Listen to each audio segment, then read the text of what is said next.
Hey guys, how you doing there? Ryan here from Team Kids HQ.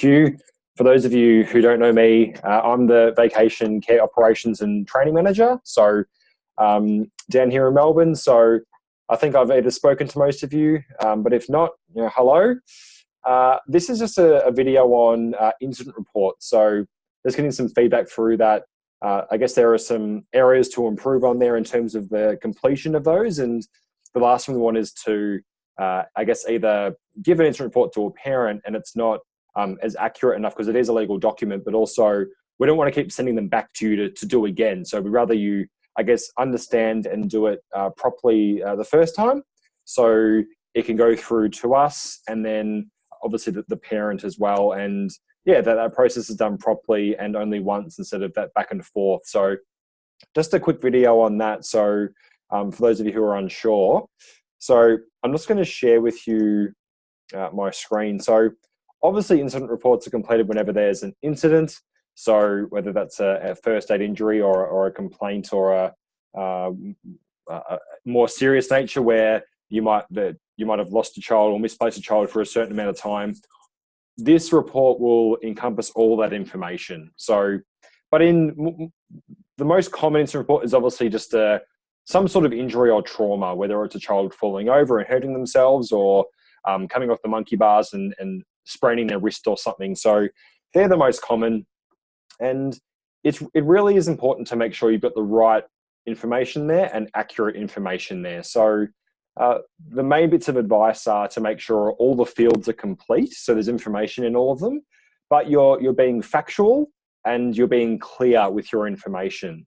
So if a child falls off the monkey bars and they sprain their wrist, what we don't want to see is just on the incident report, hurt wrist, applied first aid.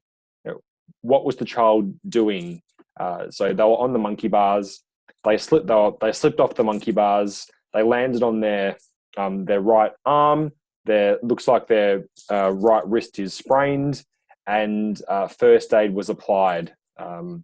So that would give us enough information, and that's what we need. So just all you need to do is mention the events around, I guess, leading up to the incident. So in terms of that scenario, the kids were just playing on the monkey bars, and one of the children fell off. So, but maybe that the child was running through the main room, tripped on the corner of a mat, and therefore fell over and has grazed their left knee. So you would write down, child running across the center of the room. He tripped over the corner of the rug, fell on his left knee, which was then grazed. There was slight bruising around the area. First aid was applied, and the parent was called to notify at 9:58 a.m. Things like that. So that's really what we need. And this is a legal document, so you need to make sure that it's as accurate as possible if we ever need to refer to it in the future. So what else is on here? So obviously what the general activity at the time, what caused the injury, the circumstances around the injury.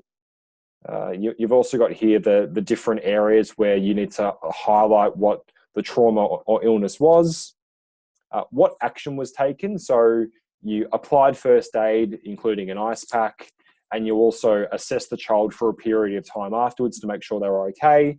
And you had a discussion with the group around safely using the monkey bars, or no running inside, or that you've removed the rug from the middle of the room, things like that. What have you done since then to prevent this going forward? If you called the emergency services and any information around that. And then lastly is the notification. So who did you notify and when? So the parent, the time, and also getting that parent to acknowledge that the incident occurred when they come in to pick up their child, and they need to do it with the signature. So not the end of the world if you don't get it straight away, because the events might not lead to that, but we definitely need to get it as soon as we can. So that's basically the fundamentals of incident reporting. And if you have any questions, please feel free to speak to your area manager. And I hope that helps. Cheers, guys, and have a good day.